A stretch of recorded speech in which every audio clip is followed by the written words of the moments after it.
News 4's Ashley Edlin was in UpToDate looking into this. She joins us live from our newsroom with details.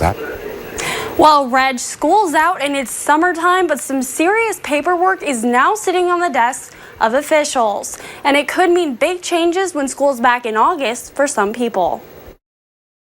It's in park right now, and it isn't going anywhere for a while. But in a few months, the wheels on this bus will go round and round. K-12 kids ride buses like this during the school year. They also take exams. But come August, they won't be the only ones on this bus taking a test. Bus drivers will need a green light from the doctor before they can get behind the wheel. School officials we talked to are all for it. You just want your bus drivers to be safe, and you want to make sure they're in the best physical condition that they can be in to make sure when transporting students from point A to point B that they can get there safely. So we think it's a good thing. We think it's long overdue. Long overdue for UP, a school district that's only been requiring drivers to take a drug test. But officials with Geneva County Schools say it's nothing new.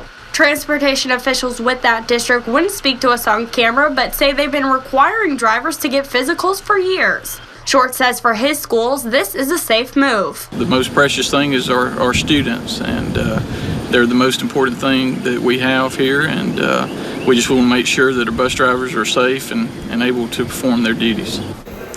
Now, the physical exam will be required, but it will be at the driver's expense. Tess and Reg, back to you.